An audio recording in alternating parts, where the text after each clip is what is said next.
Yes, hello. Magandang hapon, tanghali, umaga sa lahat ng mga banateros worldwide. Kamusta naman po ang mga buhay-buhay? Andito na naman tayo, andito na naman ang Boss Dada nyo at tayo na naman ay mang-uurat, mangbuburat, magpapasakit ng puso at itatry na atakihin na asarin para atakihin, ma-stroke ang mga punyetang kawatan, magnanakaw, demonyo, santanas, Judas, Barabas, Hestas, mga sindikato, mga magnanakaw, mang-uumit, scammer sa gobyerno. In short, mga congressman at saka mga nasa Malacanang.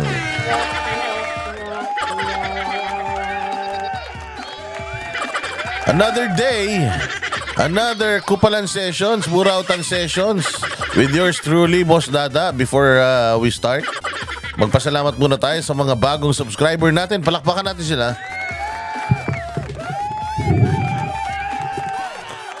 At syempre, yung mga lumang subscribers naman natin, palakpakan din natin sila. Maraming salamat sa inyong pagpatnubay kay Boss Dada at syempre sa Banateros Brothers at sa SMNI.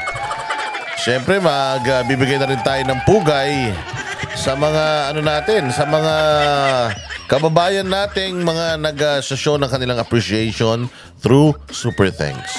Salamat po sa mga nagsa-Super Thanks. Lalo na yung mga nasa Amerika, yung nasa Europe, yung mga nasa Hong Kong. Maraming salamat po sa inyong pagsa-Super Thanks.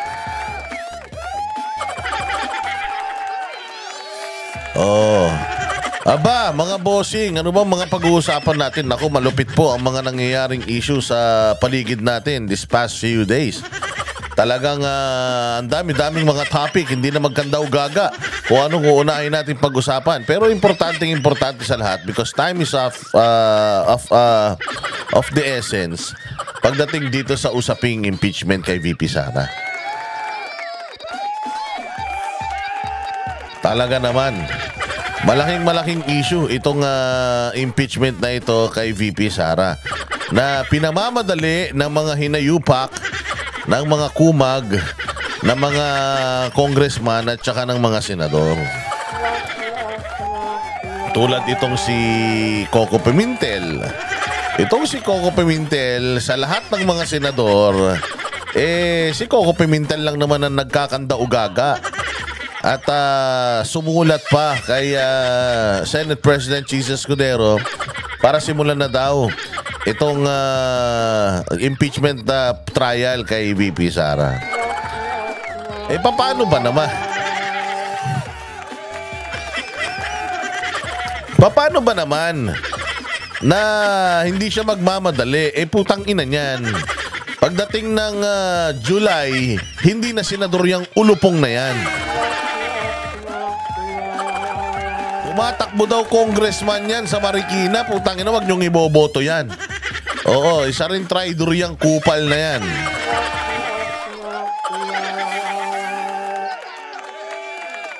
Mga bossing mga bossing. Itong mamang ito, nagre-request na simulan na. Paano ba naman? Hindi na siya senador kasi last termer na. Tapos, napakamakasarili mo namang hayop ka. Mantakin mo, kalahati ng mga kasamahan mo, putangin na ka, mga ngampanya dahil eleksyon ngayon. Tapos gusto mo itali mo sila dyan sa impeachment proceedings na yun kung di ka ba namang gago. Tsaka para namang tinatanggap mo yung pangtatarantado sa inyo ng mga congressman. Takin mo merong 3 naunang impeachment request. Kung talagang seryoso sila sa pagpapasa ng impeachment na yan, merong 1, 2, and 3. Walang nangyari sa 1, 2, and 3. Hindi na endorso. Hindi na endorso yun sa Committee on Justice dyan sa Kongreso. So papaano? So bakit hindi nila ginawa yun? So ibig sabihin, ang pagkukulang nasa Kongreso kung kailan last minute, Doon sila nagpasa sa Senado. Tapos ang gusto nyo magkandaw-gaga Senado, syempre lahat yung mga nasa Senado, nakafocus na sila sa pagkampanya. Buti sana, kung katulad sila ng mga congressman, wala naman silbi. Na nangangampanya lang sa kakapiranggot ng mga butante sa mga distrito nila. Mga ilang libong butante lang naman ang kinukumbinsi ng mga kupal na yan. Kaya sa kanila, okay lang sa kanila na matali sa impeachment kasi pagdating ng hapon o kaya umaga, pwede naman sila magpamudmod sa mga constituents nila para iboto sila.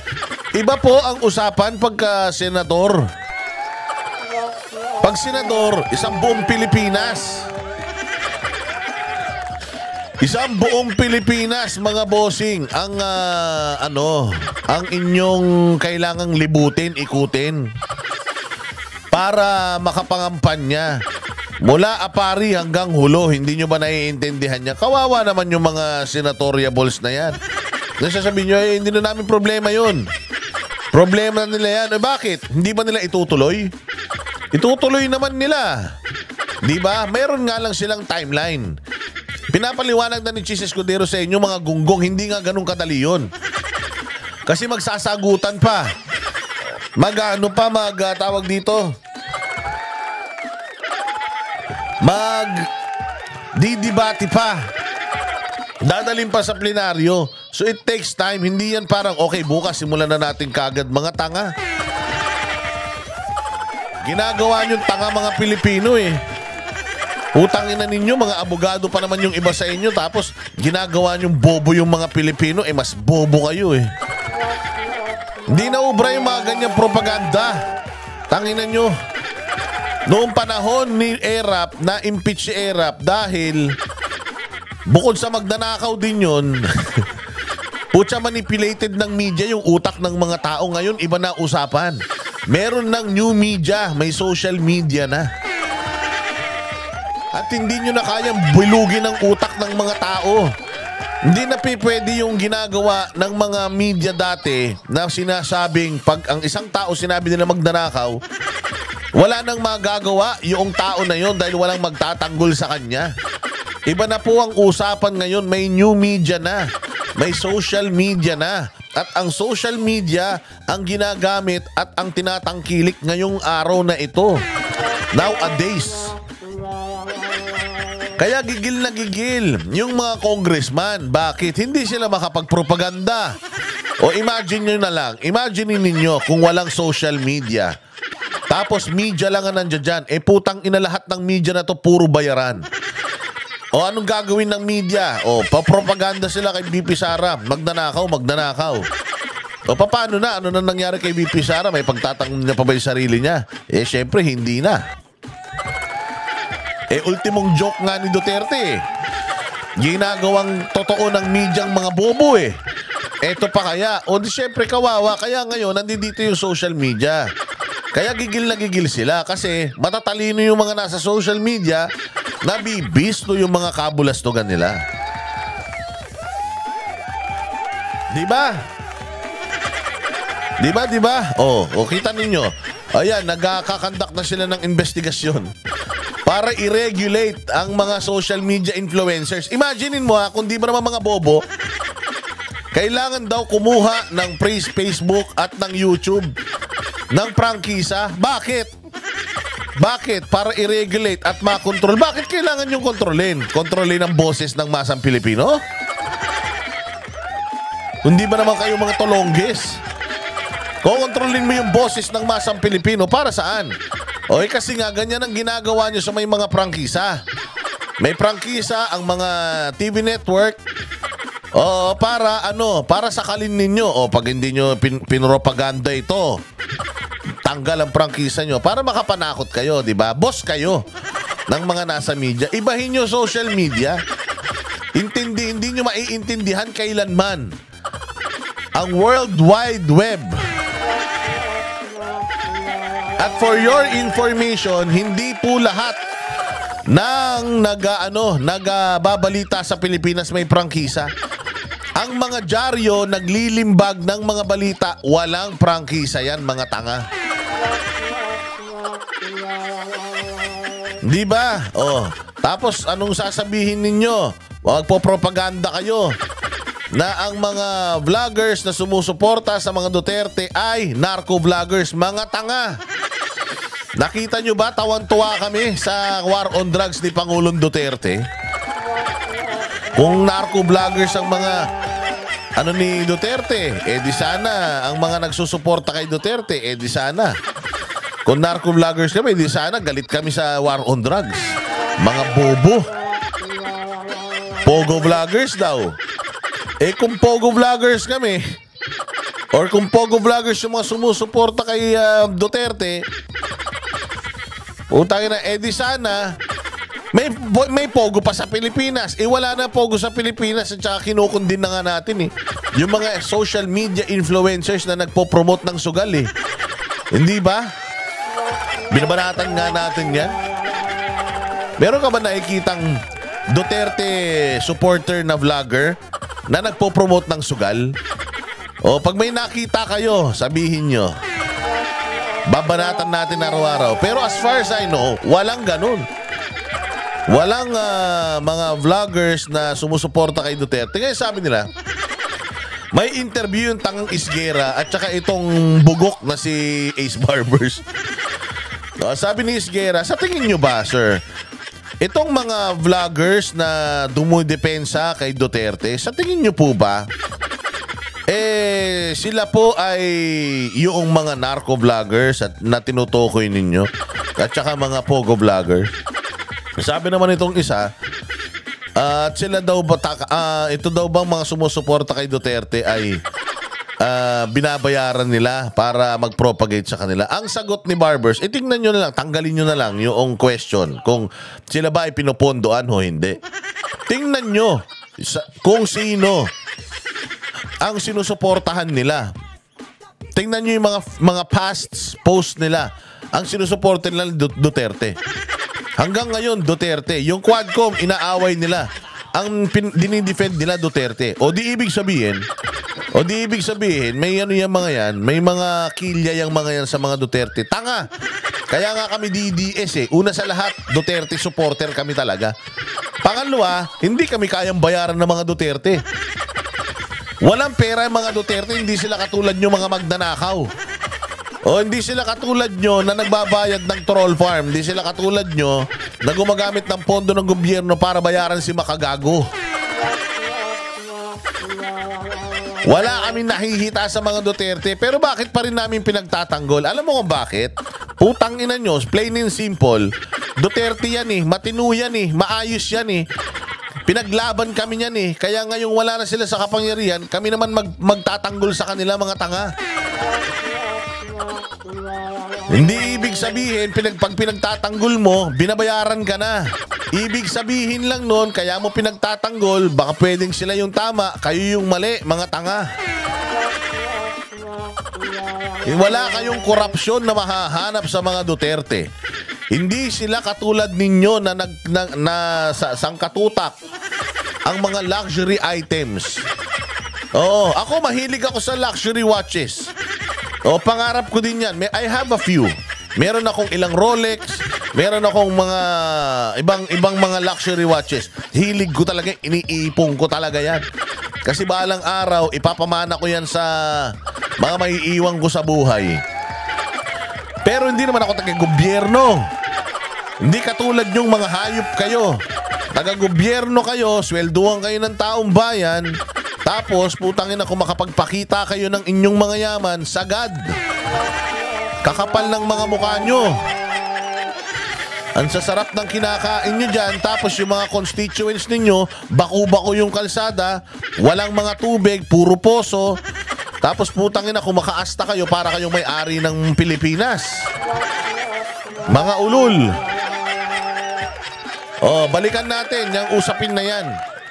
Dito muna tayo magsimula sa usaping impeachment. Impeachment ni BP Sara. Ayan na nga.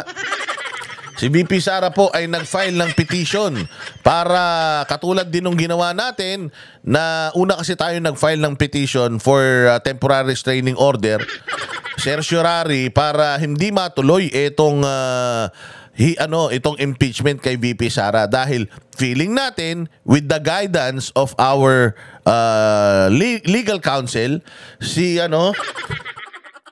Attorney Torion excuse me, si Attorney Torion at saka si dating Secretary Delgran na sobrang talino, ipinaliwanag nila sa amin, bago kami pumirma dun sa petition, ipinaliwanag nila sa amin kung ano ba talaga yung laman ng petition. Ito yung importante sa lahat, apakakapal noong noong petition. Binasa namin yung petition. Siyempre, di naman kami mga sobrang tatalino na maiintindihan namin yung petition na yon sa unang basa. Bukod sa binasa namin, pinaliwanag sa amin nila Attorney Torion. Kasi sabi nila, kailangan na maintindihan nyo bilang petitioners kung ano ba yung petition natin.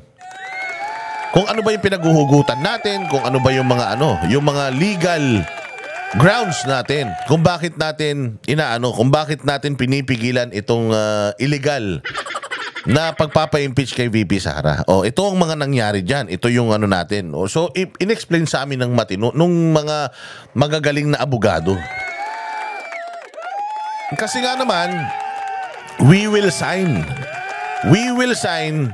Kailangan yung pinipirmahan namin, naintindihan namin kasi susumpa kami na naiintindihan nyo ba itong pinipirmahan ninyo? Opo, naiintindihan namin kasi talagang naiintindihan namin after nung ipinaliwanag na sa amin, because if we're just gonna read the whole thing, we're not gonna understand it kasi sobrang technical talaga. So kailangan mong ulit-ulitin para talagang masabi mo na, okay, now I'm convinced, pipirma ako dito.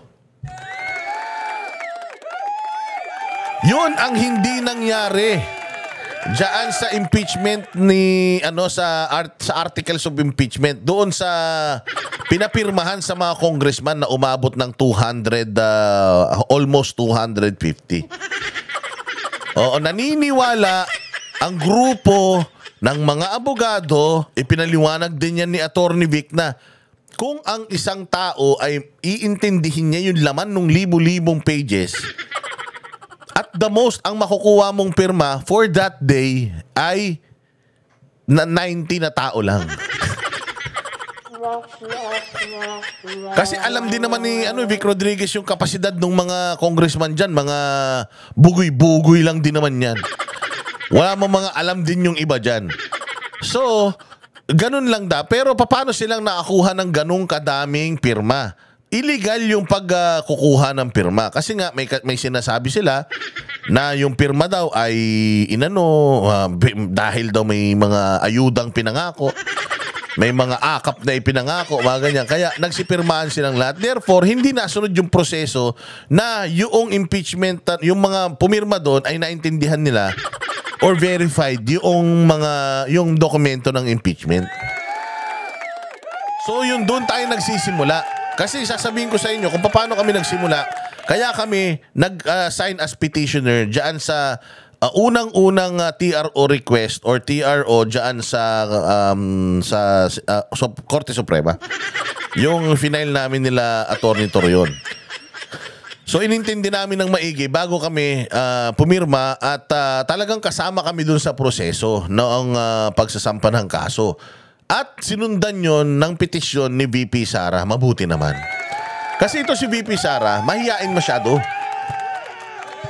Para sa kanya, self-serving kung ako ay magpe-petisyon.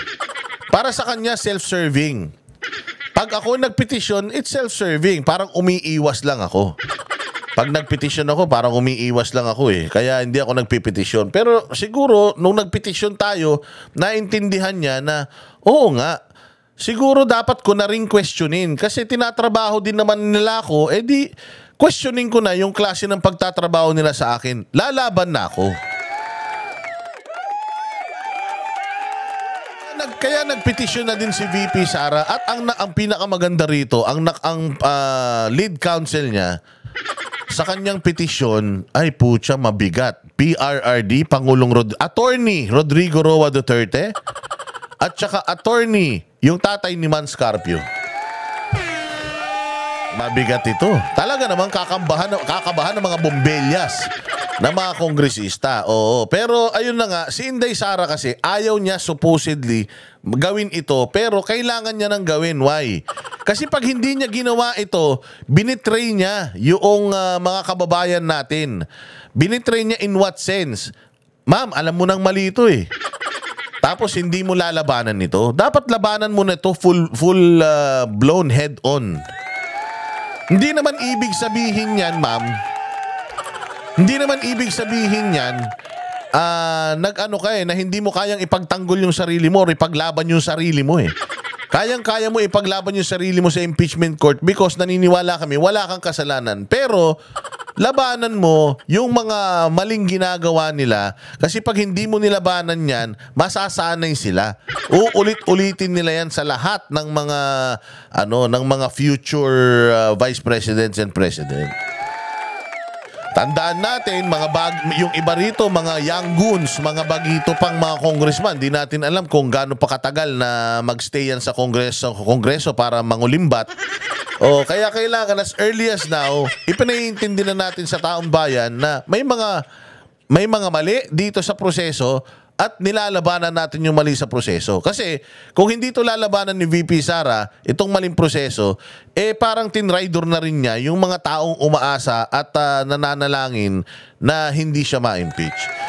So ito ay first step na kailangan dinggin ng Korte Suprema. Nagsalita din kasi ang Korte Suprema na ang impeachment ay urgent. It's a matter of urgency.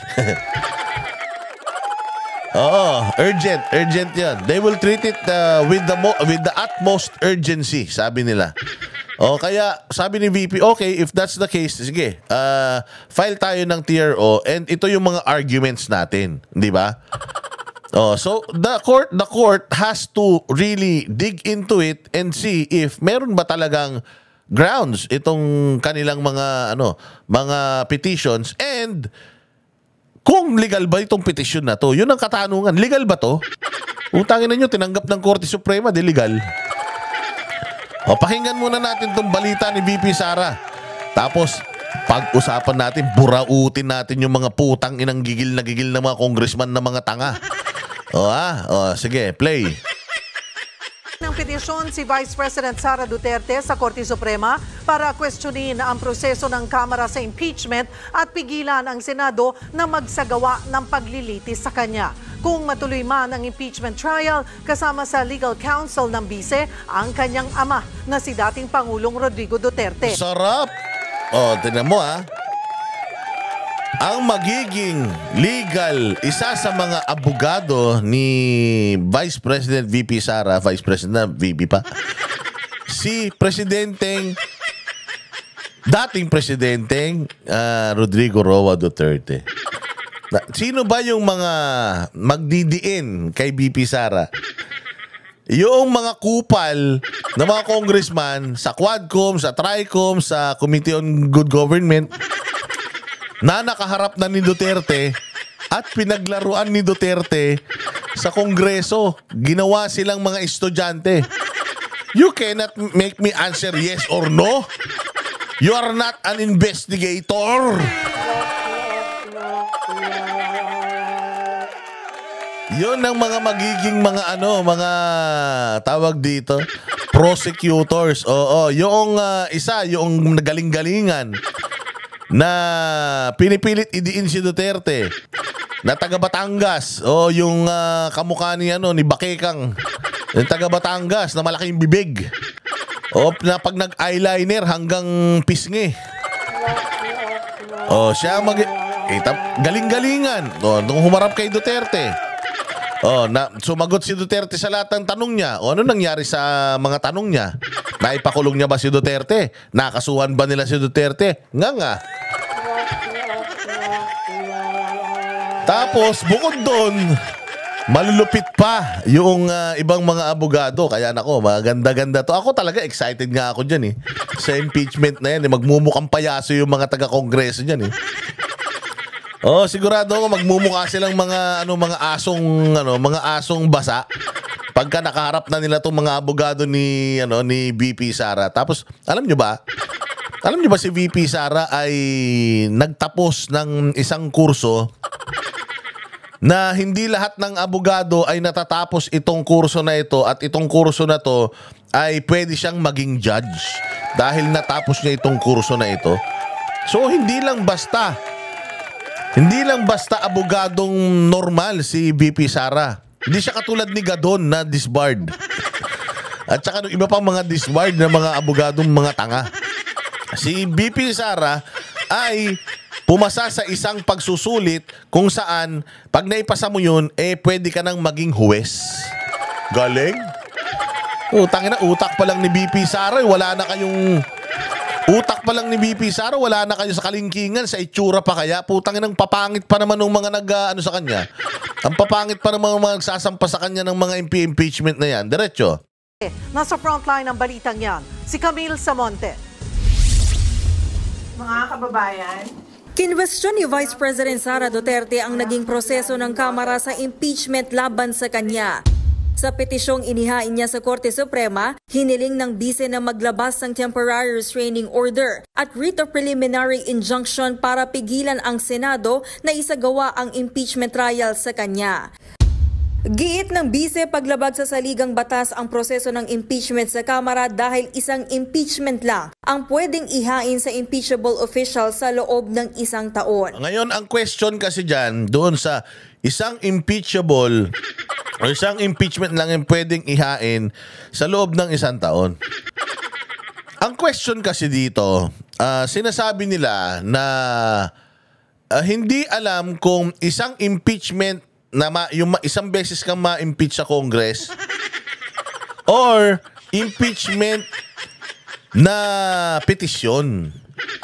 1 taon, isa lang. Kasi sabi nila kapag pinatupad daw natin tong 1 impeachment per year, o di halimbawa ako magpa-file ako ng isang palpak na impeachment complaint para lang magkaroon siya ng ng bulletproof sa loob ng 1 taon. Bogus. Panlaban daw yan sa mga panlaban daw yan sa mga bogus. No, kasi nangyari na daw yan. Hindi daw yan yung ito ang ang kanilang argumento. Na kung halimbawa merong 3, hindi necessarily lumabag ka na. Halimbawa yung isa, palpak. Pwede i-decline yun tapos maghanap sila ng mas malakas na impeachment complaint. Parang ganon. Pero ang sinasabi naman ng mga abogado, mali kasi ganito yan, Boss Dada. Kapag ikaw ay nag-file ka ng petisyon or ng reklamo sa Kongreso, wala silang choice but to entertain yung kaso na i-file mo sa kanila. Dapat i-entertain nila yun. Pag in-entertain nila yun, di ibig sabihin, isang complaint na yun, ipapasa mo yun sa Committee on Justice. Tapos yung Committee on Justice ang magsasabi if may probable cause o wala, etong final mo na impeachment. Kung may probable cause, di magpupush through yan, pupunta sa plenaryo, pagbobotohan ninyo. Kung walang probable cause, di that's considered as 1 impeachment complaint na in-entertain. Therefore, dapat for the whole year na yan. Ganun dapat yun. Next year na naman. Try again next year. Ganun. Pangalawa, sampa ulit. Ganun ulit nangyari. Another year na naman yan. Yun. Ang kine-question kasi dito, merong 3 nauna. Anong nangyari doon? Anong desisyon ng Committee on Justice doon sa 3 na yon? Kasi kung isa man sa 3 na yon yung napunta sa Committee on Justice, bakit umabot ka sa pang-4 na impeachment complaint? Di ba nakikita niyo yung problema? Meron 3 nauna eh. Hindi nga natin alam ano nangyari sa 3 nauna tapos biglang nag-push through yung pang-4. Hindi ba? Biglang nag-push through yung pang-4. Meron kang, pag nagsampa ka ng isa ng una, meron kang meron kang 10 araw. Meron kang 10 araw na para sagutin mo yun. O para maproseso yun. Aaralin yun ng 10 araw. So ito ang nangyari. Nagsampa sila ng una, pagtingin nila, puta supot. Nagsampa sila ng pangalawa, pagtingin nila, puta supot. Nagpasampa sila ng pangatlo, pagtingin nila, putya supot. Nagsampa sila ng pang-apat, nakita nila supot, kaya lang matatapos na yung Kongreso. Kapag hindi nakapag-push ng impeachment kay VP Sara ngayong Congress na to, malabong makakapag-push ng impeachment next Congress. Bago na yung mga nasa Kongreso. Kaya minadali na nila ito, ni-railroad na nila ito, pinapirmahan na lang nila ito sa mga congressman, tapos pinangako kung ano-ano, kaya pumirma kagad para ma-transfer na yan kagad sa Senado. Mantakin mo that same day. Natapos nila lahat ng proseso na yon, di ba? Tama ba yun? That same day, na-endorse sa Committee on Justice, kung na-endorse man. Nakahanap ng probable cause ang Committee on Justice. Dinala sa plenaryo nila, tapos doon nagkapirmahan sa plenaryo. Isang araw lang, nakakuha sila ng daan-daang mga pirma. Anong klaseng kalokohan yan? Yun yung mga nakikita natin na mali. Kayo talaga, hindi kayo marunong eh. Bopols kasi kayo eh. Mga ingot kayo eh. Kaya yung mga vlogger ni Bongbong walang alam sa mundo eh. Di nila kaya ipaliwanag yan, putang ina ka paano. Simple lang ang trabaho nila. Basta, sirain natin si Duterte tsaka si Inday Sara. Kasi doon tayo binabayaran ng mga taxpayers money, ganun. O, diretso. Hindi rin daw agad na aksyonan ng Kamara ang naunang 3 impeachment complaint na inihain laban sa kanya. Even as the House has the exclusive power to initiate all cases of impeachment, hindi po yun absolute. Bago mag-proceed, ang palagay ko dapat... Si ate naman, pawis na pawis. Punas-punas din ang pawis. Ate, tinan mo yung liig mo, yung mga buhok mo nakadikit na sa liig mo, para ka na si Sergio. Yung asawa ni Marimar. Meron ka ng buhok sa dibdib. Ate naman, punas-punas naman, sayang naman yung ganda mo. Kamukha mo pa naman si Pocahontas na... nagutom. Oy, kaibigan ni Bibi Sara yan. Kau talaga, busdada, lahat na lang, inaaway mo. Dapat mo nang i-resolve yung question ng petisyon. Kabilang sa Malinaw. May mga naunang petisyon, kailangan muna malaman what happened to those 3 other petitions. Before tayong ginamit natin tong 4th petition. Kasi kung ang ginamit mong petition is yung mga nauna, walang let's say for example yung number 1. Walang questions asked. Kung yung first petition, kasi nga ilang buwan na yung nakaraan eh. So, ibig sabihin, napag-aralan na maigi yan. Ganun. Pero kung pang-apat, ngayong araw na to i-final, ngayong araw na to dinesisyonan, ngayong araw na to napapirmahan, putang ina. Ang tatalino nyo naman. Paano nangyari yan? Yung legal counsel ng bise ang kanyang ama na si dating Pangulong Rodrigo Duterte. Ngayon may 3 petisyong nakabinbin sa SC kaugnay ng impeachment ni VP Sara. Samantala, nakikipag-ugnayan na raw ang Senado sa Office of the Solicitor General para makapagkomento sa inihaing petisyon. Ayon kay Senate President Cheese Escudero, gagalangin nila anuman ang maging desisyon ng korte. Pero hanggat wala raw inilalabas na TRO ang SC, hindi sila magko-convene para sa paglilitis sa bise habang nakareses ang Kongreso. Nanindigan din siyang hindi sila magpapapressure at hindi mamadaliin ang impeachment proceedings. Marahil providential na hindi kami natuloy sa... Ganda ng kilay ni Cheese, hindi gumagalaw. Tayo na sana all, drawing yung kilay.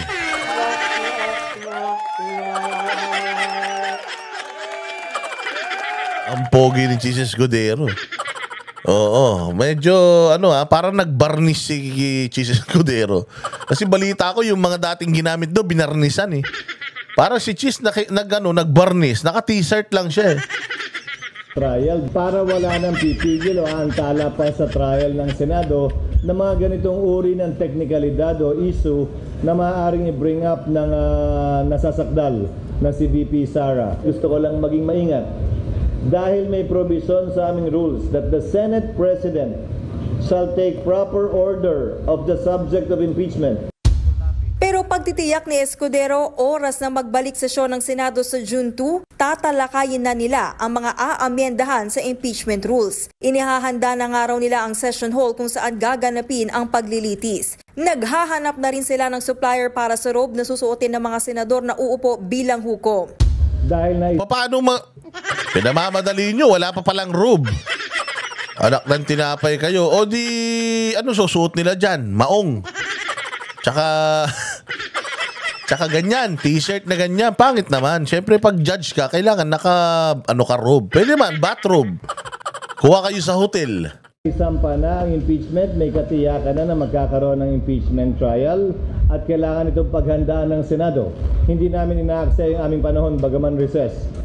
Nagbabalita mula sa Hindi ba? So yun mga bossing, yung issue patungkol dito sa patungkol dito sa ni VP Sara. So ipinaliwanag natin, ano ang masasabi ng mga putang inang mga kriminal. Ito ilagay natin ang masasabi ng mga kriminal. Gigil na gigil sila. Kingi ng mga to. Bobobo. Ito sabi, the Vice President's move to halt the impeachment trial. Ito naman si Jen Ray, Oy, John Ray. Tangina ka, nagsasalita ka na naman dito, Teacher Franz Castro. Wala ka namang alam, hayop ka. Anong John Ray? Janra. Tanginan to, Teacher Bobo. The Vice President's move to halt the impeachment trial through the Supreme Court is a clear indication of her refusal to face the charges against the appropriate venue. Huwag kinagin mo tanga. The appropriate venue is the impeachment court, not the Supreme Court. Putang ina mo. Komunista ka talaga, boba ka. Sagutin muna natin si Franz Castro. Franz Castro, unang-una sa lahat, tatanungin kita. Yun bang ginawa ni VP Sara legal o illegal? Yun ang unang tanong. Ang sagot doon, legal. Legal yung putang ina ka eh. Anong kinakagalit mo? Available yung legal na paraan na yun. Kini-question nga niya yung inyong katarantaduhan dyan sa Kongreso. Kung ikaw sa tingin mo, ginawa nyo lahat ng matino, ginawa nyo ng maayos yung mga trabaho nyo dyan sa Kongreso, di sana hindi kayo kinakabahan na ganyan. Ganito lang yan. Humingi siya sa Supreme Court ng TRO. Ganun ba? Well, that's within her rights. Karapatan niya yun at legal na paraan yun. Let us wait for Supreme Court kung ano yung kanilang magiging desisyon. Malay mo naman, hindi desisyon ng Supreme Court yan. Malay mo naman. At least, kung sasabihin ng korte na hindi, kailangan mag-proceed, hindi mo mapipigilan yung impeachment trial sa'yo. Hindi maganda, di mas lalong sampal sa mukha ni Inday Sara yun, bakit ka galit na galit? Unang-una, legal na paraan. Pangalawa, nasa karapatan naman yun ni VP Sara. Kami nga, nakapag-file siya pa kaya. Kundi ka ba naman tanga?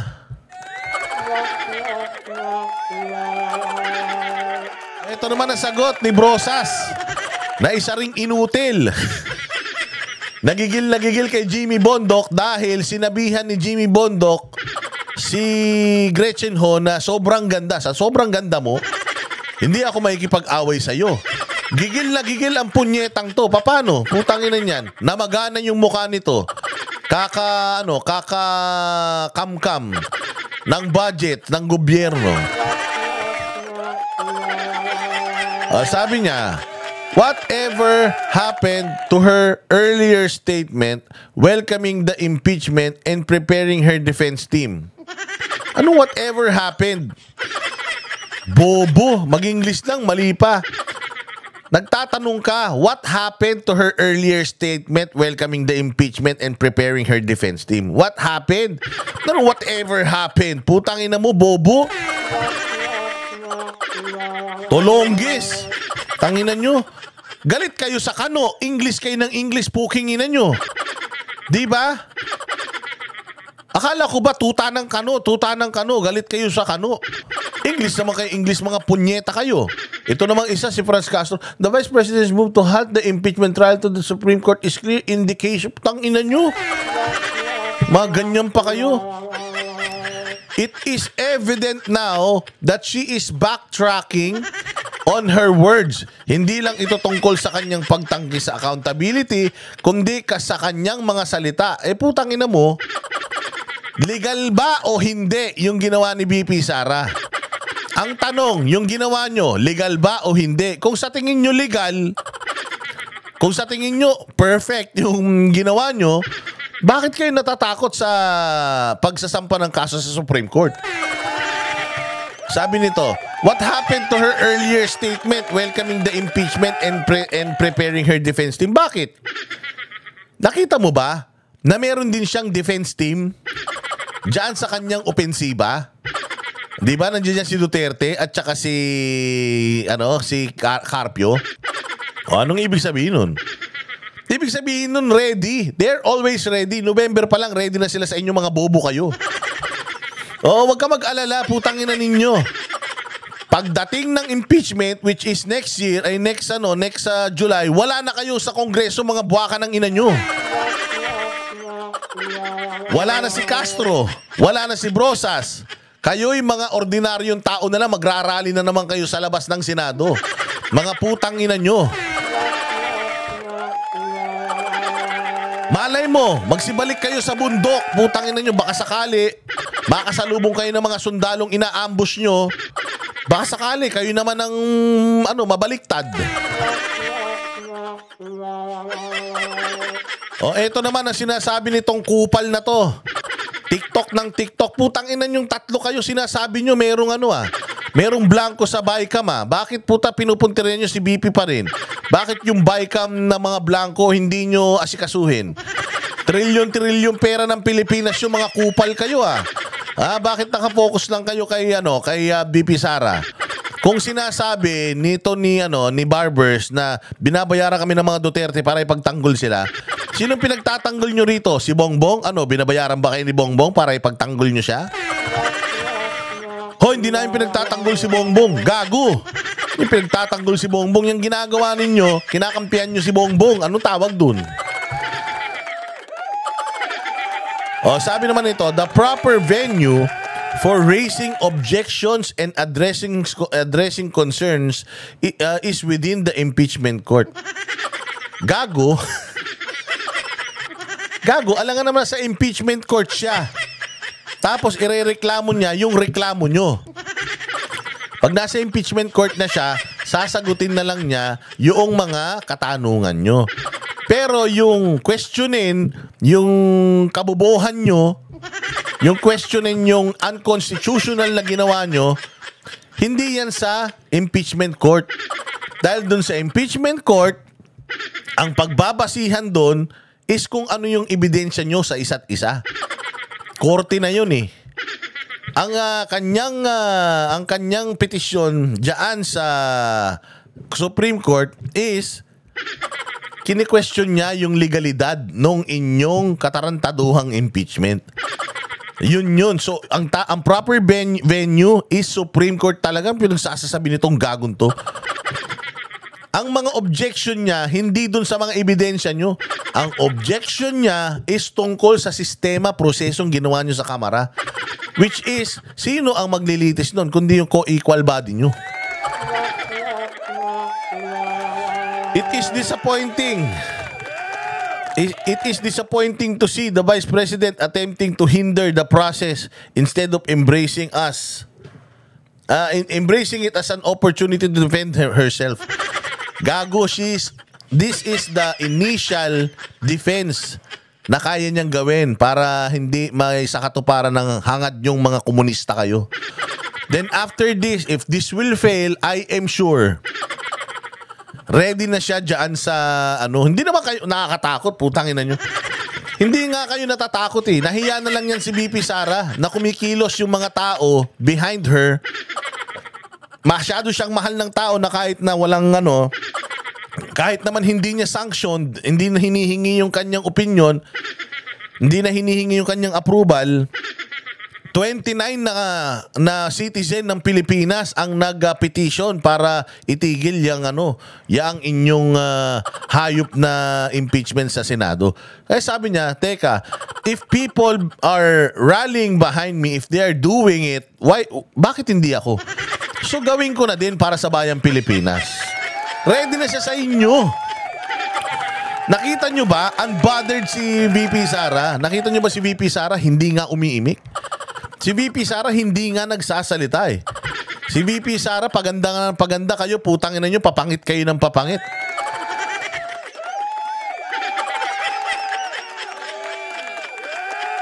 Oh, hindi ba? So ito lang ang masasabi natin sa tatlong itlog na to.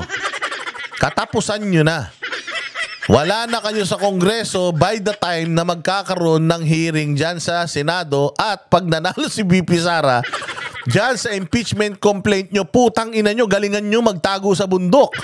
Alam nyo kung bakit? Pagdating ng 2026, lahat ng mga traidor sa bayang Pilipinas, nakakampi ni Bongbong, pukin ng ina nyo, parang mga aso yan.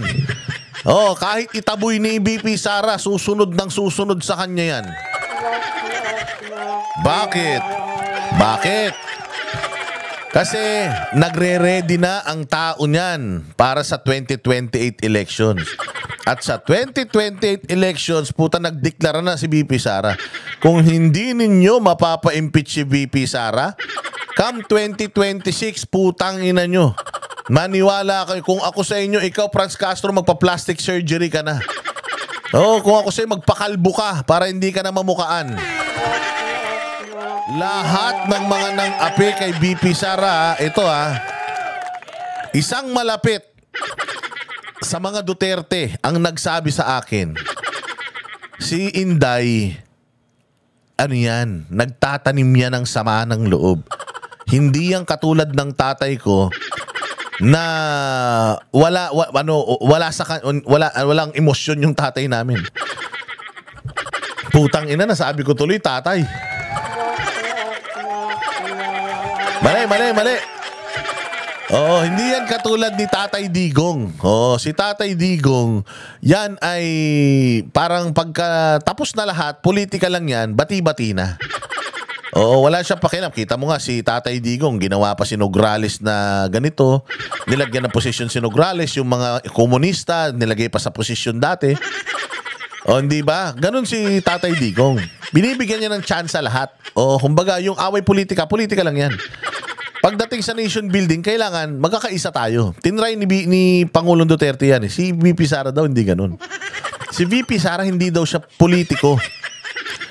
Si VP Sara always take things personally. Na kapag inatake mo siya dahil sa politika, putang ina, hindi kanya bati. Ganun daw si VP Sara. At si VP Sara nagtatanim daw ng sama ng loob. Imagine ninyo, ilang kayong mga congressman ang putang ina, tumraidor sa kanila. I am sure she's making a list and checking it twice. Gotta find out who's naughty or nice. VP Sara is coming to town. Ayan, tandaan niya na kaya kayong tatlo, galingan yung maghukay ng kuweba. Pumunta kayo kay Torre, magpaturo kayo kung paano maghukay ng malalim. Oo, para doon kayo magtago, mga animal kayo. Dahil after this, if this will not work, if VP Sara won't be impeached, yari kayong lahat. And if VP Sara get impeached, kayong mag-alala, marami pang Duterte na pwedeng tumakbo. Na sigurado ako, gigil na gigil yung tao. At sigurado ako na darating ng panahon na itong mga Duterte na to will come after all of you.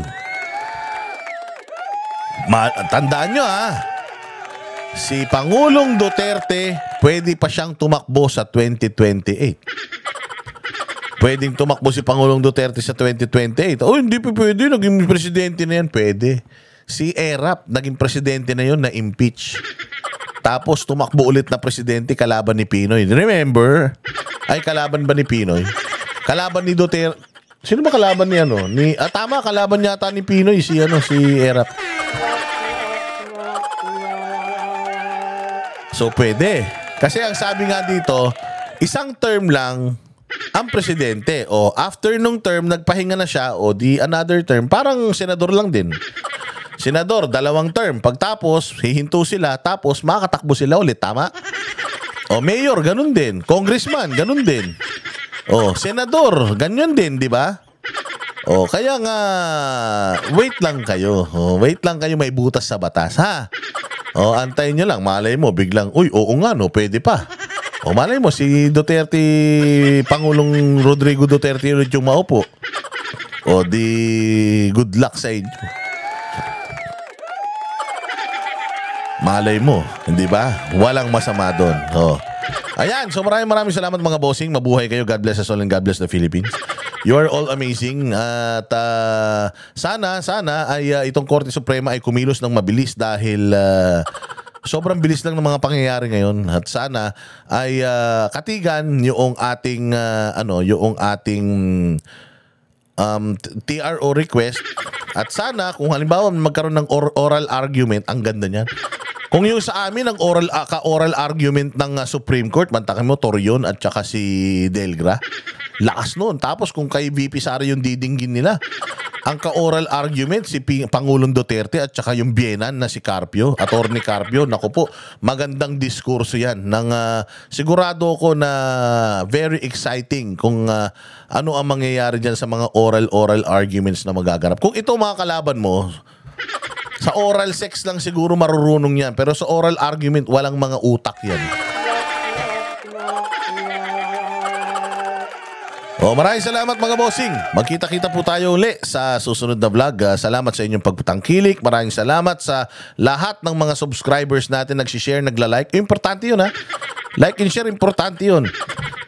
Yun na lang magagawa nyo sa bayan, mga buwisit kayo. I-like and share itong mga video natin para lalong maurat itong mga punyetang ito. At baka sakali, atakihin sa puso ang mga ito, mamatay yung 3 sa kanila. O di, ang saya-saya natin mga Pilipino. Good riddance yan para sa ating lahat. Mabuhay kayo and I'll see you again next vlog. Kami ang boses ng masa, hindi na. Kami ang boses ng masa, hindi natatakot. Katotohanan lang, di kami nalulunod.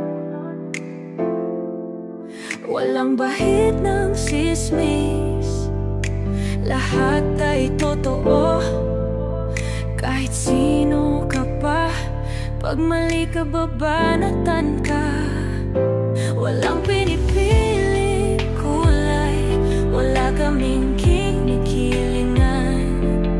Basta para sa bayan, kami lalaban. Pagdama palakpakan, pag mali banatan. Di matitinag, di matatakot, para sa bayan tuloy ang sigaw. Sa harap ng kamera, walang halong takot. Mga baluktot, lahat kayo'y tutumba. Ang hustisya at totoo, yun lang ang mahalaga.